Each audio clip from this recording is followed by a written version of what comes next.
Oh yeah. God say, give more power to the people. Local Matters family. Today we are joined by Mr. Sam Toles. How you doing today, Sam? I am doing so great, and I'm so excited to be on this podcast. I mean, we just gelled so well in Pittsburgh, and I've been looking forward to this for a couple months. So, Janice, thank you so much for having me as a guest. Thank you. Just the reference to Pittsburgh, let me explain to our audience. The International City County Management Association's annual conference was held in Pittsburgh, Pennsylvania this year at the last weekend in September, I believe.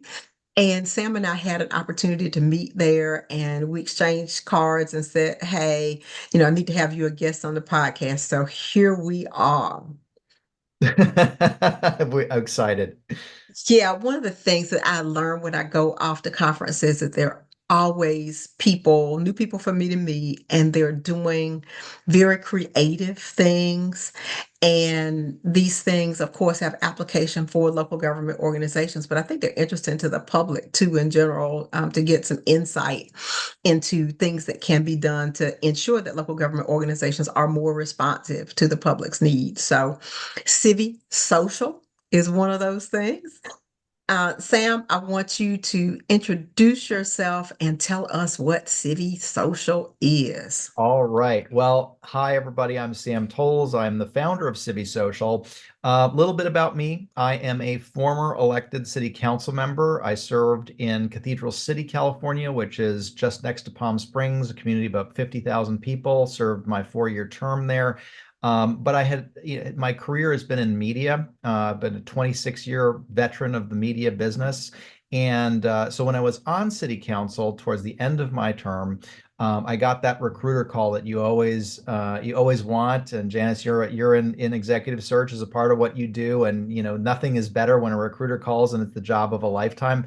And that job for me was getting the opportunity to run the Vimeo platform, which is a very large video social media platform, nowhere near as big as YouTube, but still getting the opportunity to run a social media platform was something that transformed my life. And I became obsessed with social media and how it works and got to see the inner workings, like how does the algorithm surface content? What is it that makes a great video, etc., from the inside of the Vimeo platform. And then went on to lead digital for MGM Studios, so ran their entire digital strategy. From there, went to Bleacher Report as their chief content officer. Bleacher Report is the largest sports social media enterprise in the world with hundreds of millions of followers and billions of views on a daily basis. Amazing. We grew that business substantially. And most recently, I've been working with top 1% influencers, people like Sonia Richards Ross, gold medalist, Michael Phelps, but also some of the members of Mr. Beast's team, have had real exposure to the people creating the most amazing and impactful content for social media. But I made a lot of money doing that and decided I wanted to step back from my media career. I had sort of done that, been there, done that.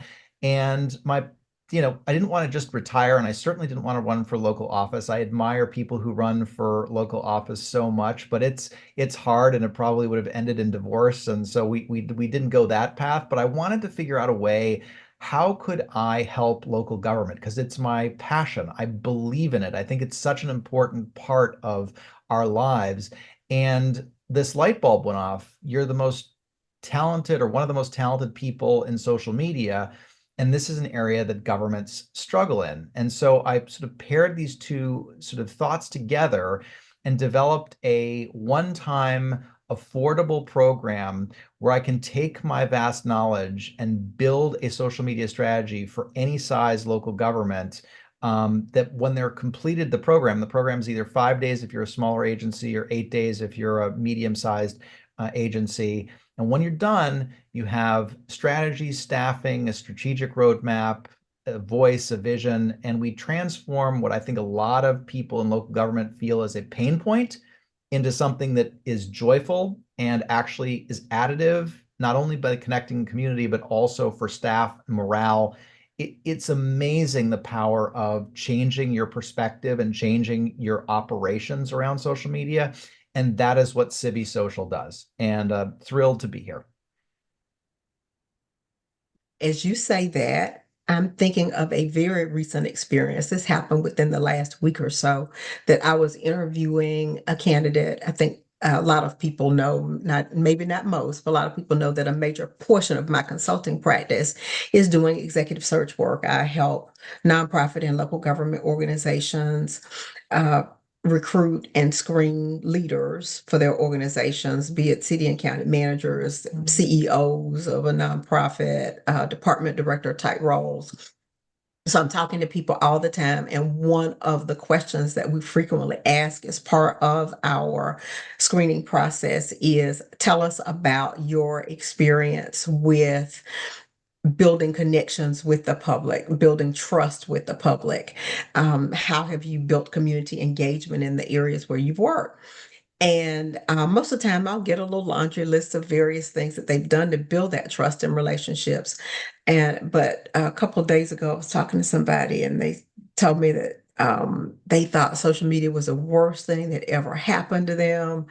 They absolutely hated it. They didn't know what to deal with and were about ready to retire from city management because they just didn't want to deal with social media and the impact of that.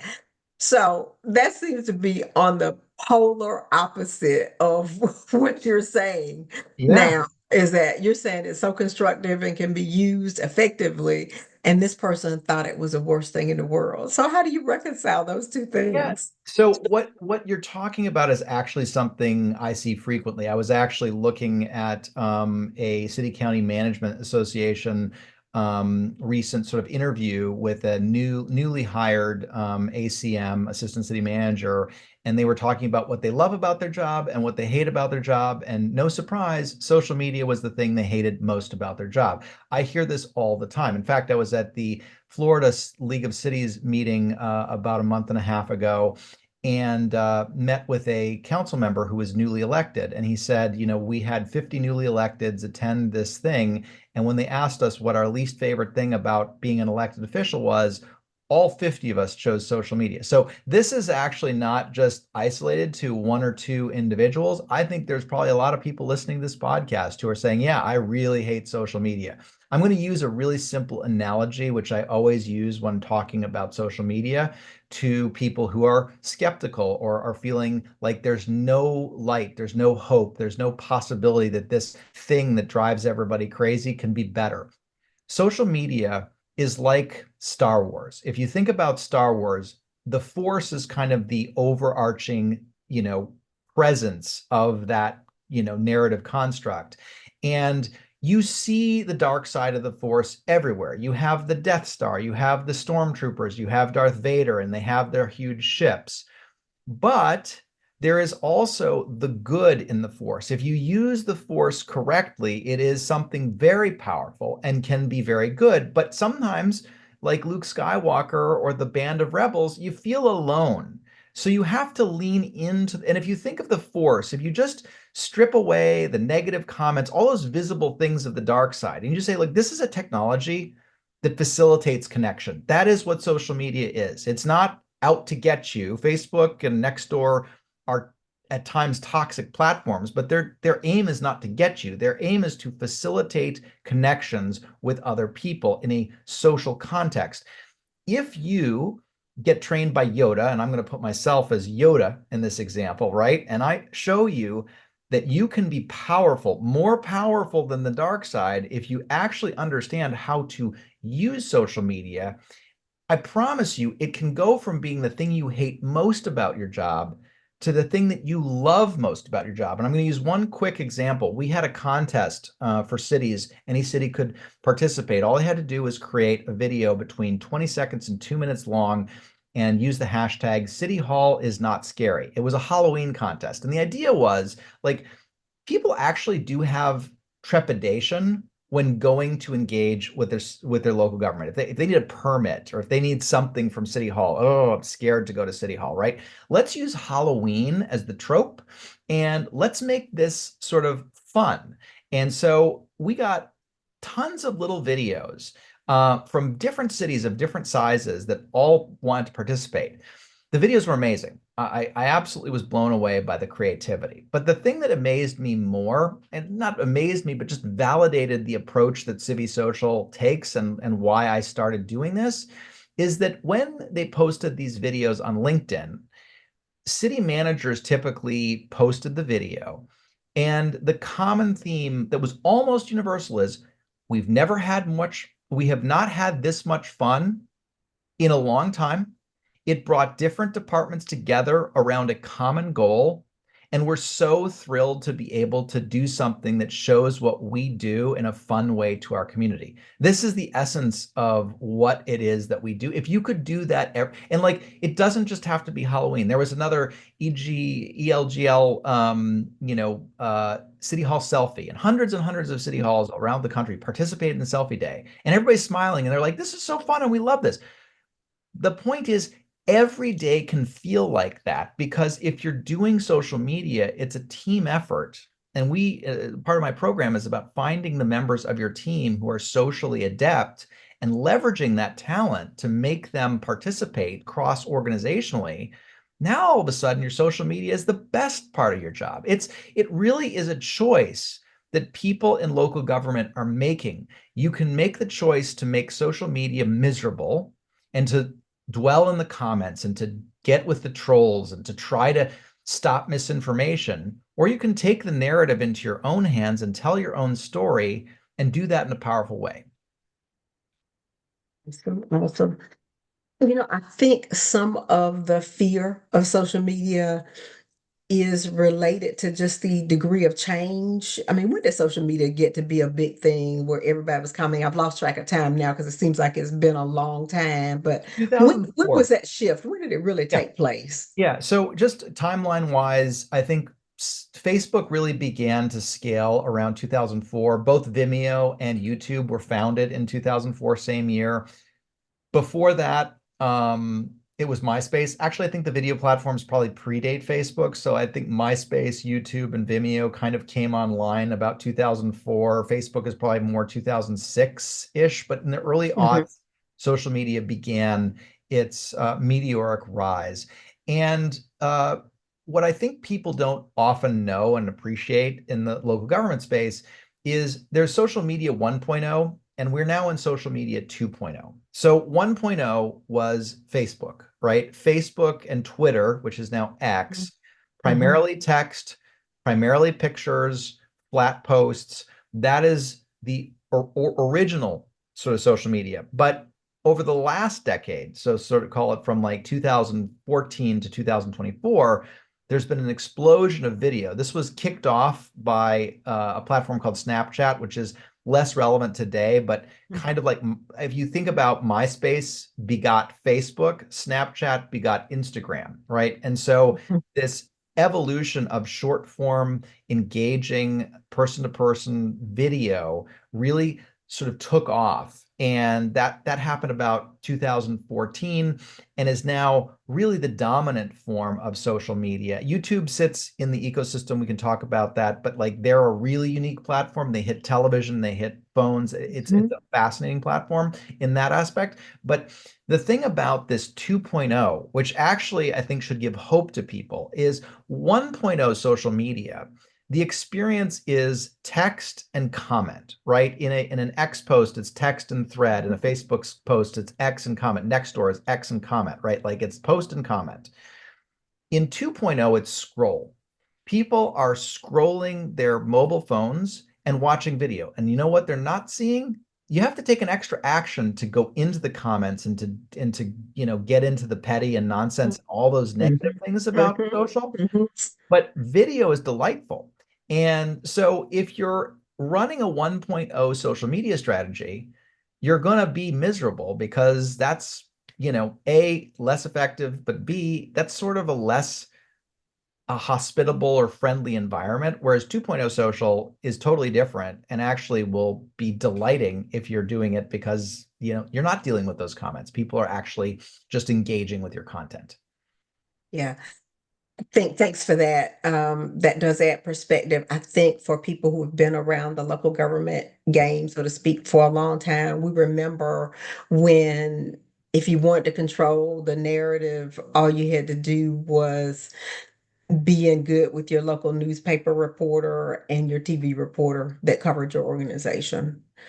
Because those were the only ways that people got information. A lot of communities had a little, some people used to call it the rag or whatever, Yep. some independently operated newspaper that might come out once a week that included lots of gossip, speculation, whatever, whatever.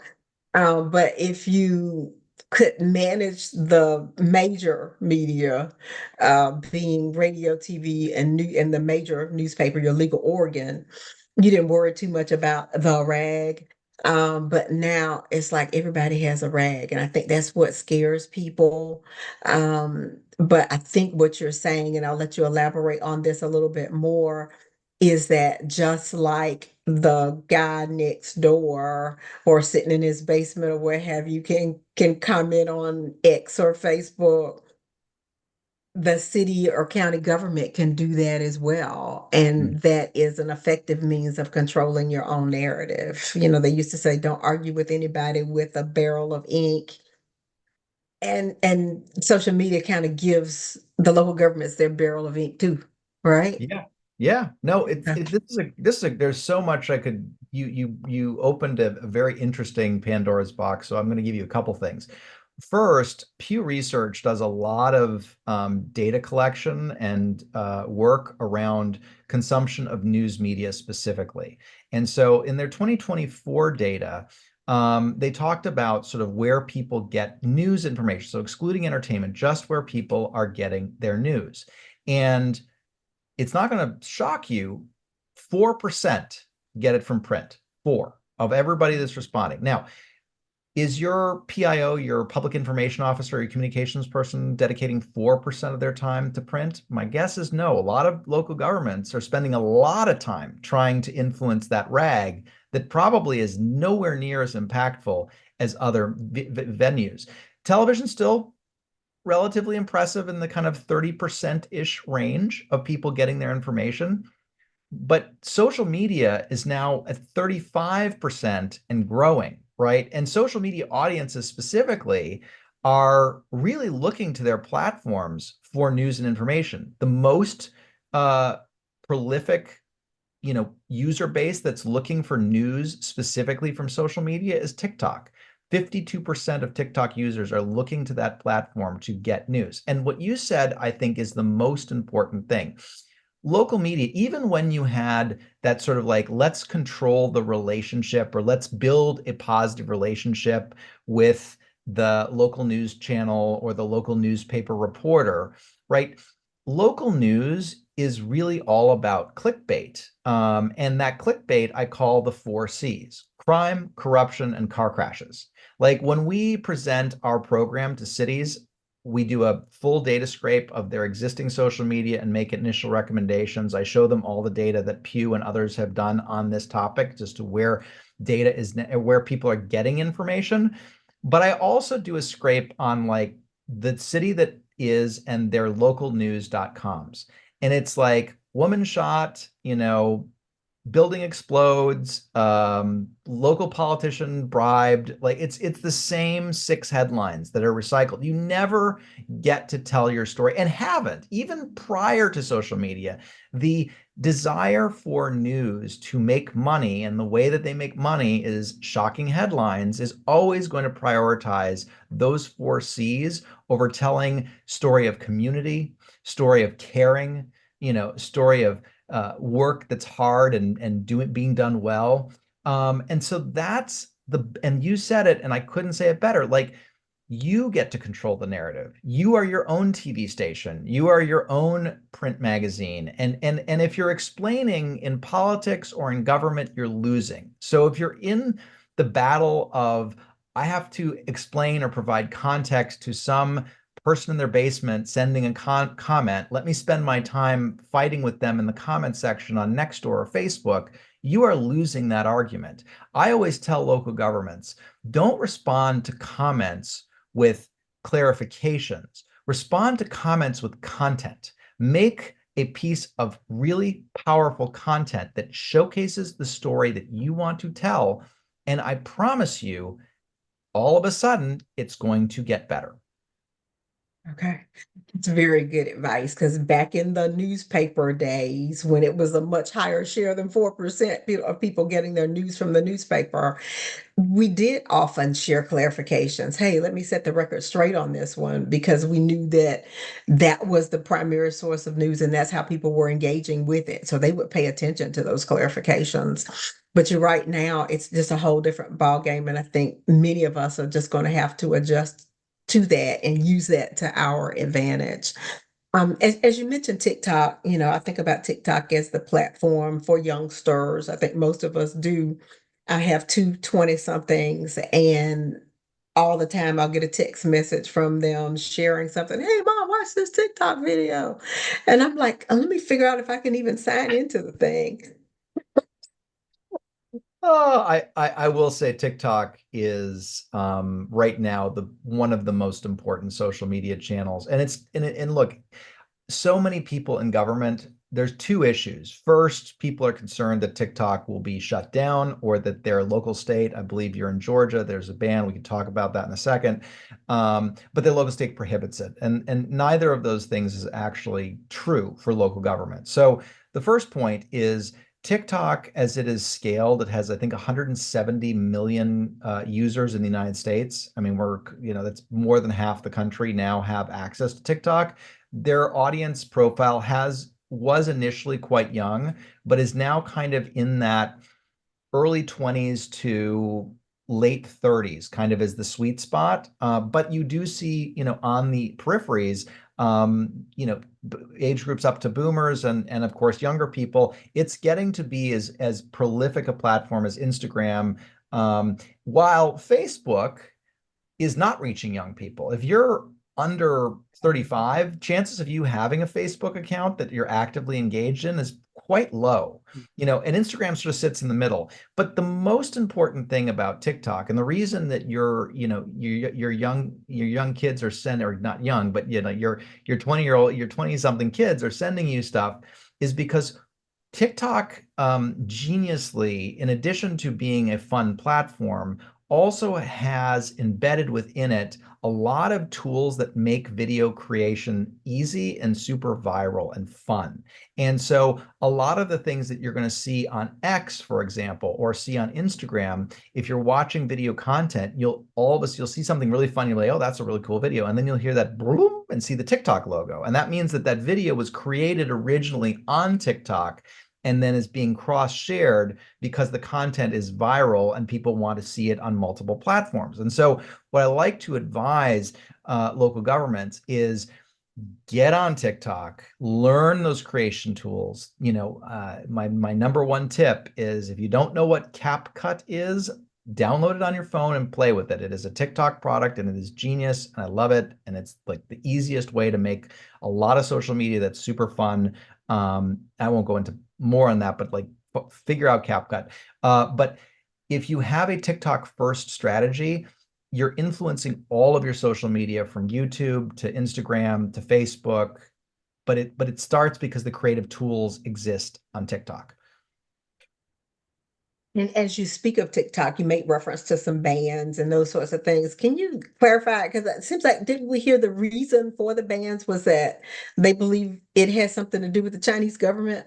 Yes. So TikTok is owned by a Chinese corporation. And as we know, really in China, there aren't truly pure corporate owners. I mean, the government, the Chinese Communist Party of China, is pretty deeply enmeshed into their corporate ecosystem. And so there is concern that because of its foreign ownership, that the Chinese government could install malware or certain spyware. So if you have TikTok installed on a government device that is also connected into your network or connected into sensitive information, that China could data mine it. So many states, I think there's 17 states, Georgia, Florida, Kentucky, Texas, there are a ton of states that have passed restrictive laws at the state level. And this is important. So the state, then the laws, Georgia, I'll just use Georgia as an example. The law basically says if you're a state employee, you cannot have TikTok installed on a state-owned device. And the reason for that is they don't want that potential for spyware. I think that's actually an overblown concern. The real concern is that because there's 170 million Americans uploading video to that platform every day, they can sort of understand America better than we can understand ourselves because they have access to everything that's being uploaded into the platform and can look at data in a very different way. But I'm putting that aside for the moment. The the laws, Florida is probably the most restrictive, but even Florida allows for local governments. Like the city of Tampa has an amazing TikTok page. They are one of the best social media accounts to follow on TikTok. But local governments in states with bans are not state employees, they're not state agencies, and therefore they have a degree of autonomy when it comes to being engaged on the TikTok platform. And the second thing I will say is if you're a local government, you're like, I'm nervous because, you just said malware. And like, if they got into our sense, like, I know there was a city manager that was posting on LinkedIn recently that they got hacked and their whole system got shut down, right? Not from TikTok, but some other way somebody opened an email and bad things happen, right? So you're concerned about that. That's fine. The easiest way to deal with that, to like alleviate all concern, is you purchase phones specifically for content creation. Those can be an iPhone or Android, Verizon, T-Mobile, AT&T. And you just simply rely on the 5G built-in connection to the cell towers.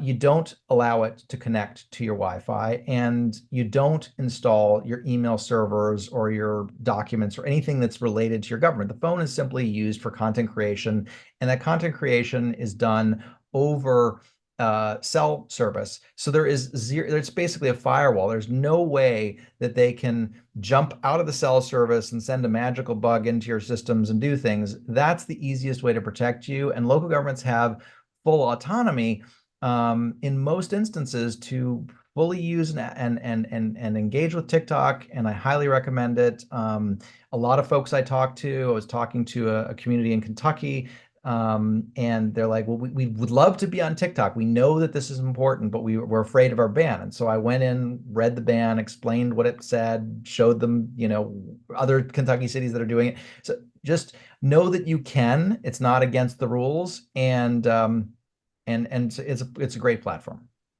There are ways to do it safely and securely if you go about it 100%. in the right way. That's right. Okay. Okay. Thank you for sharing that because I know there's been a lot of confusion about that topic. One of the other things that I would like to talk about is the notion of building trust. Um, it is incumbent upon local government organizations to build trust with the residents that they serve. And when you were talking about things that folks go to look for in the news, you mentioned crime, corruption, and car crashes. So let's talk about that middle C, corruption. I last week I was at the Georgia City County Management Association Fall Conference, and one of our presenters started off. I mean, his lead was how many people distrust local government based upon all of the corruption that we have been witness to.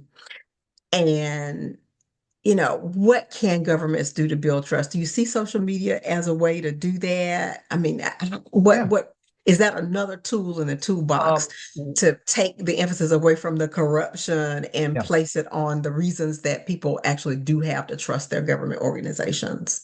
So first, I want to challenge whoever that gentleman speaker was. Again, so many people, and this is true in the private sector as it is in government, but so many people make assumptions. I can't tell you the number of people. We were talking about the RAG, and I go to client cities all the time, and they're like, "But the RAG is so important." I'm like, "But the data doesn't suggest that. Like that it may feel important because your local electeds really want to look at stuff that talks about them and it's important to them. But is it really, from a data perspective, important? We know that only 4% of people are getting their information from print. That's a fact. That is a Pew Research study thing. I'm going to use Gallup, which is another gold star, top research organization. So You know what they found in Gallup?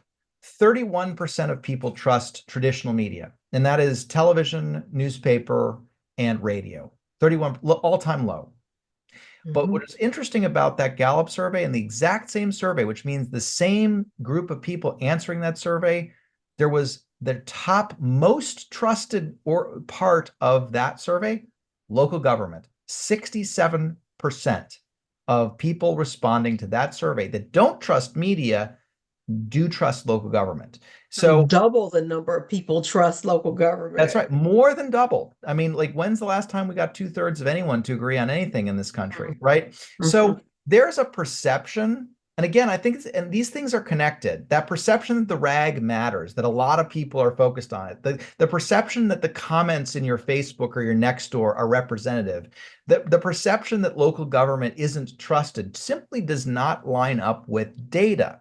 And what that tells me is everybody has an STP problem. And I borrowed this from our mutual friend, Jim Hunt. He was the first person that told me STPs. I said, what the heck are you talking about? He's like, the same 10 or the same 20 people, right? These Got it. people have an oversized influence. So the same 10 and 20 people that read the rag, that comment on Facebook, that come to public comments and council meetings, they give a perception that is way, way bigger than what the actual data suggests, which is, most people are going about their day. They see the work that you're doing. They're generally satisfied and they trust you. The way to lean into that is social media.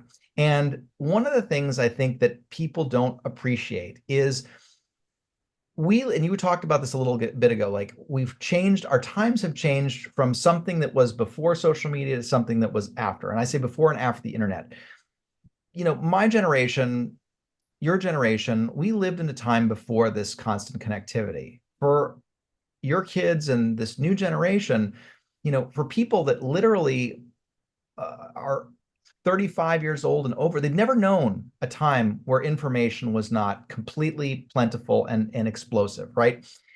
Why that's important is information is losing, and drastically so, losing its ability to absorb into the human consciousness because we're bombarded with it. We are literally flooded with information all the time. And so if you're taking an approach that is information first, you're just competing with infinite information. There are 4.8 billion posts made on Facebook every single day.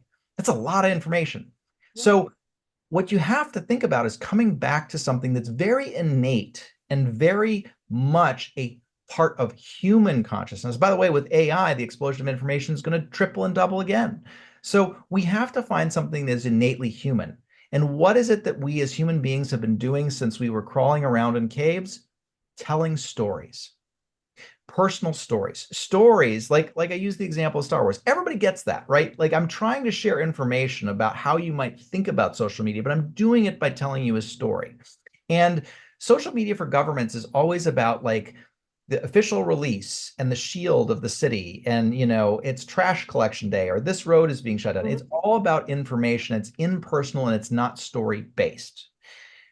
But there's a cop and a firefighter and a parks worker and a code enforcement person and a lifeguard and a tree trimmer, and they're real people. And they're also your neighbors. And they're also in your community together with you. If they're telling your story, here's what we're doing in the local park. And this is why I'm so passionate about the work I'm doing. I'm Mary, the parks worker, and I'm here to tell you about all this amazing thing going on in your park. And I'm so excited about this new swing set or whatever it is. And every day in your video feed, you're seeing Mary, not the city of so and so or the county of such and such, but you're seeing Mary and you're seeing her passion and you're understanding her story and why she does the work. Social media, the key is in the name. It's parasocial, means that you're developing a social relationship with somebody through technology. That's the key to being successful in this time, this day and age. If you're just about pushing out information, your press releases, your official posts, you're never going to be successful, and you're going to be miserable, like that example you used earlier. As I listen to you speak about the value of storytelling, I think what that really does is humanize the people who work for local government. It humanizes the government. It builds connections. Am I getting the right conclusion from what you just said? 100%. It not only humanizes it makes government, it takes that 67% trust that people have, that they say they have in local government, and personalizes it. I have a quick analogy. I worked in a program with a city, and the city manager called me several months later. He said, "You wouldn't believe this." I said, "What?" I said, and the reason I use Mary is because it's this example. He said, I was at a local meeting and we were talking about the trails because our trails are an important part of what the city does, and people really love them, and and it's a big topic. And, Mary is the person, she's a wizard with a chainsaw, and she's responsible for clearing up the trails. And, she's doing, since our program, all of this content, about the work that she's simply just showing people what she's doing. So he was at a meeting, and a person stood up and said, this city is not doing enough to fix its trails. And four people got up, and they didn't say, yes, the city is, and here's the real information, because I read an informational press release post. They said, you're not following social media and you haven't heard about Mary. Mary, how dare you attack the work that Mary's doing? She's doing a great job. That trail you mentioned is going to be open next week. She already talked about that last week on Instagram. Like, you just aren't paying attention. That's what I'm talking about. Because it's really, really easy for that guy in the basement that's torturing you to do so because you're a nameless, faceless organization. It is really hard for that guy in the basement to torture you if the names and faces are your local firefighter, your school, your school liaison officer, there's so many people doing amazing, impactful things in your community. It's hard to attack people that are doing the work, and you know that they are because you know how great the work is. Just show it. And by the way, from not just a community perspective, not just about making that resident trust and connection better, you're also going to be able to make your staff feel better because they feel the pressure. If you as the city manager hate social media, it's going from elected who sees a nasty comment on Facebook. That elected is going to call a city manager. The city manager is going to call the department head. The department head is going to call the person, and everybody's going to suffer because some STP is griping about something, and it happens day after day after day after day. But if your staff is showcasing work and fun, amazing, engaging stories, and I actually had a client come up to a code enforcement officer randomly. He was at the movie theater. He's going to see a movie with his kid, and he was wearing his code enforcement, polo. The ticket taker of the movie, I've seen you on TikTok. Tell me more about what you do. It seems so fascinating. And he actually got a proactive conversation about code enforcement with a random ticket taker at the movie theater who's a resident of the community and was interested in the work. That's what I'm talking about. Change the dynamic for your staff, change the dynamic for yourself, change the dynamic for your community, and storytelling sits at the center of that. As you say that, I am thinking about, again, going to my daily recruitment life in screening candidates. One of the things that we have found in some communities in particular is that younger people are no longer interested in working for local government. It used to be the greatest job because you had benefits and paid holidays and sick leave and all of that. And there are other opportunities now in the private sector that may be more lucrative, but also just the stigma of being a pointy head bureaucrat. I mean, people aren't sure they want to go to work for local government anymore. So it sounds like this could be a great recruitment tool. The storytelling is a great recruitment tool because it shows people doing meaningful work. Have you seen that play out in any Oh, of the clients that you've worked with? oh, yes. This is one of the biggest benefits of having a proactive 2.0 social media strategy. Like if people invest in my program, which is like I genuinely believe it's the best investment a local government can make in 2024, 2025. But from a recruitment perspective, and this is killer. So again, going back to survey work, one of the consumer data places did employment among young people. What is it that they aspire to be? Among millennials and Gen Z, so two generations that make up a massive part of what will be the entire future workforce, 37% of each generation identified their number one job choice as content creator in digital. Now, not everybody can be a content creator in digital. And the point of this is by allowing young people to spend 10 minutes, 15 minutes of their day showcasing the story of your city and doing it because they love content creation, they love social media, they love the platform, you're giving them an opportunity. Obviously, you're going to have a communications person who's going to say, yes, this post is the right post. No, maybe you missed the mark here, but like giving them a part of their responsibility to tell that story is going to engage them and increase their job satisfaction immeasurably. And more importantly than that, is if you're trying to hire young people for critical in-demand roles that you are struggling to fill, and you're saying, oh my God, I can never get young people to apply for this. Well, the young people that are going to apply for it, the first thing they're going to do after they see that thing on LinkedIn or they hear about that job, they're going to go on TikTok and they're probably not going to find your agency because it's not on TikTok. So then they're going to go to Instagram and they're going to find your agency on Instagram and they're going to check you out. By the way, whenever your kids meet another friend, the first thing they're going to do is exchange Instagram. This is the culture among young people. And they're going to do that with an employer. Is this employer cool?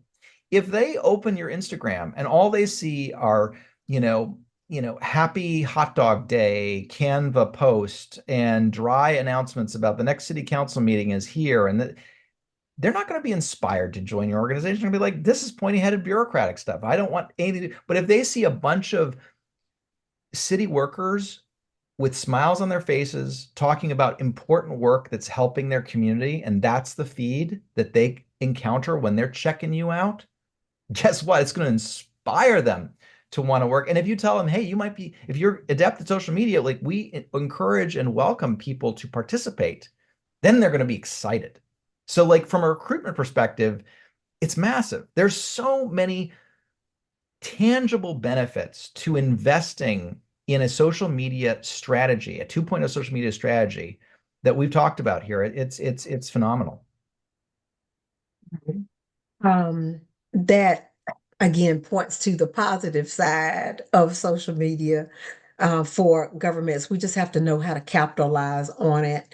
And I think that's probably also true of people who are building their personal brands, either for business purposes, if there is, if they're business owners, just kind of creating a space for themselves and doing some effective storytelling as well. You mentioned the desire of young people to become content creators. Yes, I have seen some of those statistics. How many of them make any money? I mean, I know some of them have become very, very wealthy being Yeah. content creators, Yeah. but I mean, is it really a job option?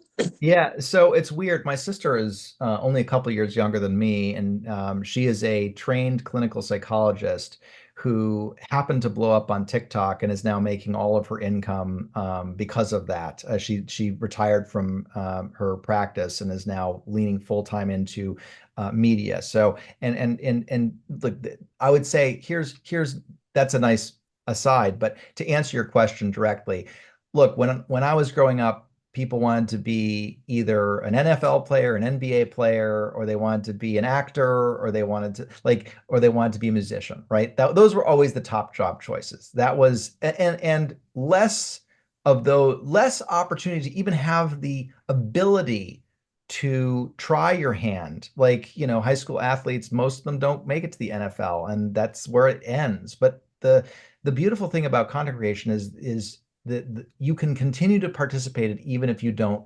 ultimately make it a successful or sustaining career. But it's similar to, high caliber athletes or high caliber actors. Like some people make a tremendous amount of money. There is a middle layer of folks that make a good amount of money. My sister's among that sort of second tier. And then there's a lot of folks who just get joy in trying it and may go on and do something else and realize that that's not what their professional, aspiration can be.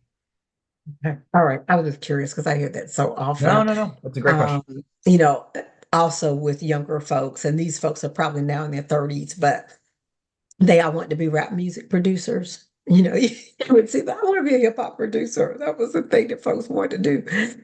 All right. We have had an excellent, excellent conversation. I thank you so much for becoming a guest on the Local Matters podcast of Georgia. When you are a guest, you become a part of our family. So we appreciate you being a part of our Local Matters family. If people want to connect with you, please let us know how they can do that. It's a my goodness, this has been such a fun conversation. I felt part of your family since Pittsburgh, so I'm going to take that invitation and double down because I had such fun today. Easiest way to learn more about what we do, we have a video explainer about what Civi Social is, as well as client testimonies of other cities who have worked with us. www.civisocial, C-I-V-I, social, social.com. And then if you want to reach me directly, I'm Sam at civisocial.com. Would love to chat with any of you. You know, I'm doing this as a passion, so I don't do high pressure sales. I really would much prefer to hang out with local government folks and help them solve their problems. And if we can work together, if the program's interesting and of value to you, I'd love to become for you to become one of my clients, but don't feel that I'm going to be sending you endless solicitations and bothering you because it's just not my style. And you are also on the LinkedIn platform. I am, yes, Samtoles. If you want to look me up on LinkedIn, give me a follow. I'm loving my LinkedIn family. Yeah. Yep. Yes, and we invite people to connect with me as well. So you can connect with Janice Allen Jackson and Sam Toles at the same time if you're not connected already. Thank you so much for being a guest with us today, and I wish you a wonderful holiday season. Thank you. You as well, Janice. I look forward to chatting with you soon.